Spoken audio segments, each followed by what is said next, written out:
Raymond, what do you think this has to do with all that is going on, especially with him coming back in 2024 and the recent coups that has been in place in Africa? All right, Salva Kiir is making a political move because he's not able to fulfill the demands of the Western nations. Western Europe has a benchmark for him to be able to kill down the civil war that has been going on in South Sudan for a time, about 5 years now. Salva Kiir himself came into power from the conflict they had with Sudan and broke off from Sudan 2011, and he has been the ruler of South Sudan since then till now. It's almost turned into an autocracy. But all the same, be that as it may, he is making a move to ditch the Western Europe policy for Eastern Europe and Russia. That's a Russification of South Sudan.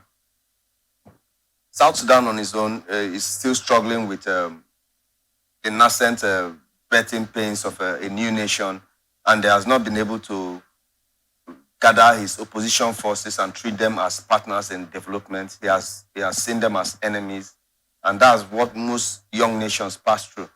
But going to Russia for help, Russia is not known for creating stability in any place that they are. They are there for the goods, and the goods in the case of South Sudan is oil. They have lots of oil.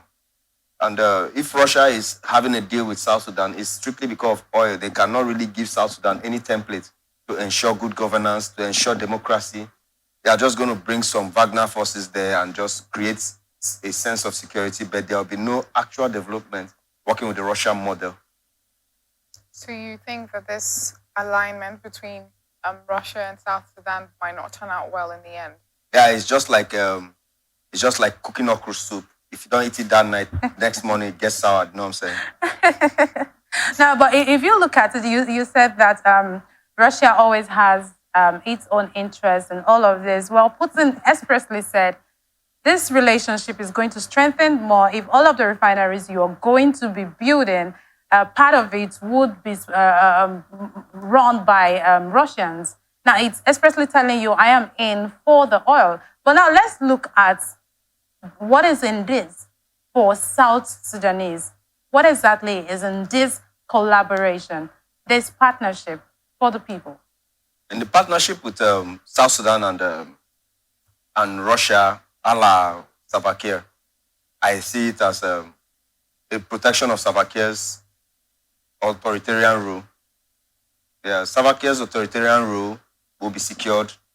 The security as per security and stability of South Sudan, at least an end to the civil war or a defeat of the opposition forces.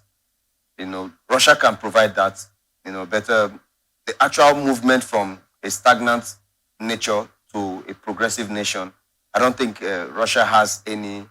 Russia does not have those skills in developing a forward-moving nation. They can provide security.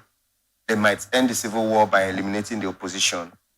They might extend Salva Kiir's rulership on South Sudan and even make him a dictator in South Sudan. They can eliminate his opposition. They can assure security, at least in the capital city. That's how far they can go. And there are already Russian oil mining facilities in South Sudan before now. So it's just an expansion of what is already there existing.